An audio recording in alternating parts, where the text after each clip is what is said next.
What's good, Commanders fans? So I did just see this on Twitter, and I'm actually gonna edit and put this in here. I'm gonna put the tweet in here on the screen. It's from Chad Forbes, NFL Draft on Twitter, and he said the Redskins are interested in Von Miller.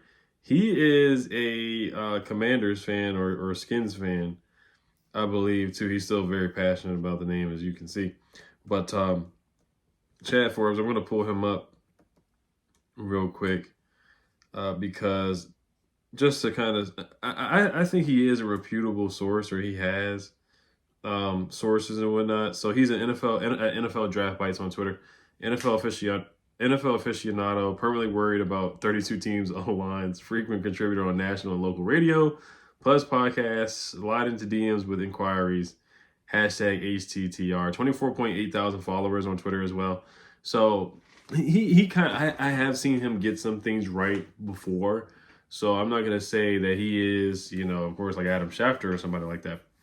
But I think he knows something. And like I said before in previous videos, it's very easy to tie the Commanders to free agents because we are a contender, and we had a heck of a season last year, and we do have some cap space left over. I will probably make a cap space video another day, just updating after the draft. We still have to pay our draft picks, but it's easy to tie the Commanders to edge rusher at this point because everybody knows we did not draft an edge. We didn't bring in a UDFA edge. We signed a couple of edge rushers, but they're guys that have gotten like 5 sacks in their careers, 4.5 sacks is their career high. We lost Dante Fowler. I know how everybody feels about Dante Fowler, the way he left on kind of bad terms and whatnot, talking trash on Twitter, and he can't stop the run. But we would bring in Von Miller as a pass rush specialist, basically doing what Dante Fowler did. Von Miller, you look at his snap count, primarily he was on pass rush snaps. He played 60 run defense snaps and 209 pass rush snaps. So he didn't play a bunch of snaps, but you can see the difference between his pass rush snaps and his run stopping snaps. There was a clear difference there. Like I said, 209 compared to 60. So he is legitimately a pass rush specialist at this point in his career. He is 36 years old, 6'3", 250 pounds. Personally, I'd rather bring in Zadarius Smith, who is a veteran as well. But Von Miller, like, I wouldn't be upset if we brought in Von Miller. Like I said, at first we need to go after Zadarius Smith. Matt Judon, I'm not too high on. Dennis Gardick is okay. I know somebody brought him up in my previous video, my edge rush free agent video. But I'm going to make a small case for Von Miller. I'm not trying to sell you on Von Miller or sell me this pen type of Wolf of Wall Street thing. But Von Miller, like, he still got some left in the tank. I do believe he still has some left in the tank. He might be like a Jason Taylor signing at the last leg of his career, Bruce Smith last leg of his career. But we're bringing him in just to really do one thing and get after the quarterback. That's all we need him to do. Do that Dante Fowler role, just get after the quarterback. Don't get a roughing the passer, but just get after the quarterback. Can you give us 8 sacks? He got 6 last year. He got 8 in 2022. He came off an ACL injury. 2023 has 0 sacks. 0 starts. He came off the bench. So right now, that's what his role is as a pass rush specialist coming off the bench. So he would be behind Dorrance or he would be behind Dietrich Wise. He played 13 games last year with 0 starts for the Bills, 6 sacks. Now you look at his PFF metrics, he's still graded out pretty well. He had an 82.4 PFF grade, which was 15th out of 211 edge rushers. He had 32 pressures, which was 55th out of 211 edge rushers, which is still pretty solid. 82.4 overall grade. Talked about that. His pass rush grade was 83, which was 11th out of 211 edge rushers, which is pretty darn good. His run defense grade, which is, like I said, 90th out of 211 edge rushers, which is about middle tier, 62.3. 6 sacks, which was 42nd out of 211 edge rushers. 0 forced fumbles though, but hurries, he had 23 hurries, 3 quarterback hits, 32 total pressures. I talked about that, and 7 solo tackles. So he still has some left in the tank, man. He's a multi-time Pro Bowler, multi-time All-Pro. I know all this stuff is in the past, so it doesn't matter anymore. And there may be a little bit of familiarity in Denver with Adam Peters. Adam Peters was in Denver. He was a college scout. So I don't know how much because it's not like Adam Peters was a coach or like higher up in the GM ranks at that time. That was the time where Adam Peters was trying to work his way up in the front office world. So I don't know how many times Adam Peters really got to talk with Von Miller being a college scout. But they were in the same organization. They were in the same building at that time in Denver, as Von Miller was in Denver for a long time. Adam Peters was with Denver for a good amount of years too. So they may have crossed paths and talked pretty frequently in the building or on the field and stuff like that. Who knows? But Von Miller still has a little bit. So I'm gonna talk about some stats here. So Von Miller, in September 17th, that was like week 2 of the 2024 season that just passed.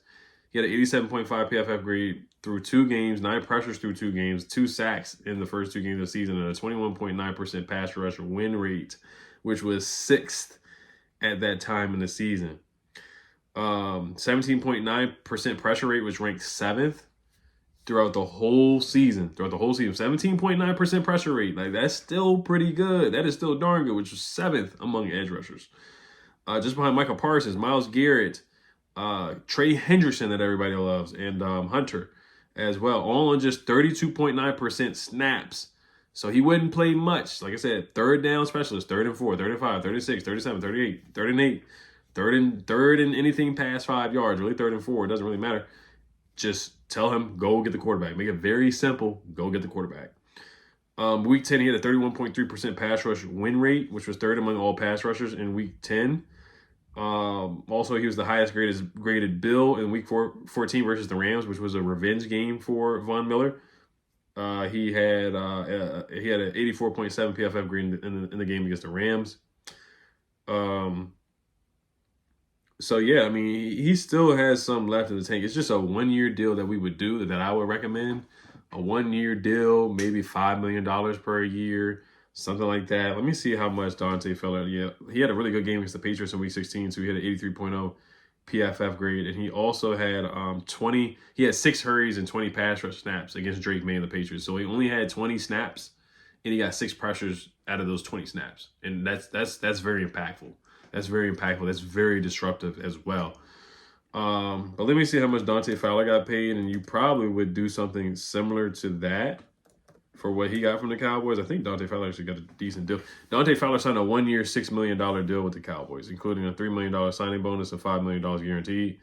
And he's 30 years old. And then Von Miller's 36. Of course, Von Miller has had the better career, the decorated career. But if you want to talk about right now, this day, they're in the same stratosphere. It is what it is. I know comparing him to Dante Fowler, I know it sounds very disrespectful, but Von Miller's not stopping the run. That's not his forte. Dante Fowler's not stopping the run. That's not his forte. His forte is getting to the quarterback. Von Miller, his forte is getting to the quarterback. So if you compare them on last year, if you look at statistically and pressures and all that, Dante Fowler is similar to Von Miller at this point in their careers. So that's why I say salary wise, I would probably come at Von Miller and be like, hey, we'll pay you $6 million or something like that. I'm not paying you 10. It's just too much at this point. You're not that guy anymore. I hate to say you're not that guy, pal, meme or video, but he's just not. And he got released by the Bills for a reason, so he's not that guy. He was getting about $14 million. No, he was getting $20 million per year with the Bills. 6 year, he signed a 6-year, $120 million deal. So they had to get out of that deal. $20 million for a pass rush specialist, a third down guy who's playing less than 50% of the snaps. That's way, way too much money. And that's what he would do here. Because Dietrich Wise is going to play first and second down most likely. And then you throw in Von Miller on third down to get pressure on the quarterback. So that's my thoughts on Von Miller. I mean, I wouldn't mind it. Like I said, so this guy Chad Forbes, like I said, we'll see how real this is. Let's see if this comes to fruition. And if they at least invite him in at least bring him in for a workout. I think they should at least do that. You saw the Bills bringing Elijah Moore for a workout. We should definitely bring in Von Miller for a workout and do that and get that started. In my opinion, Preston Smith is out there. I would pass on him. Like I said, Matt Judon would pass on him. Dennis Gardick, possibly. Yannick Ngakoue. I don't think he played in the NFL last year, so I would pass on him. Jahad Ward, DeMarcus Walker, not too high on those guys. James Smith-Williams, the former Commander, is a free agent as well.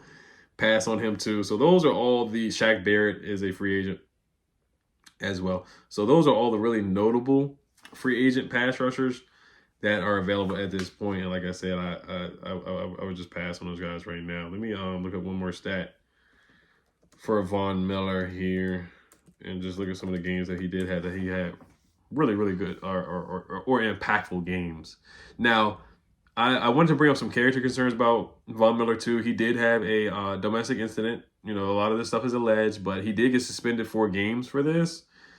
This was in October 2nd, 2024, Von Miller got suspended for 4 games in 2024. So that's probably why he played 13 games last year, because he got suspended for 4 games. Like we pass up on Mike Green for domestic or allegations and whatnot. So it would be kind of hypocritical to bring in Von Miller. But this is the story. If you guys didn't hear it, I'll just read it real quick. So the suspension likely stems from Miller's felony domestic violence incident last fall. Miller turned himself into police in Texas last November on suspicion of assaulting a pregnant woman, which is a third-degree felony. That was his girlfriend. So among other things, Von Miller allegedly choked his girlfriend twice during an argument, ripped out a patch of her hair, and stomped on her laptop. And then Miller's girlfriend downplayed the incident and denied there was an assault. Miller later said that allegations were completely false and blown out of proportion. The case was eventually closed without charges being filed. The NFL has been investigating ever since. So the NFL decided to suspend him. And then Miller was also investigated for domestic violence in 2021. When he was playing for the Broncos, he was not charged in that incident either. So similar to Mike Green, they had 2 allegations, 2 separate instances, and teams passed on Mike Green. I know Von Miller has had a heck of a career, darn good career. So a lot of teams are going to take more chances on a guy that they've seen actually do stuff in the NFL, make things happen, and make stuff shake in the NFL.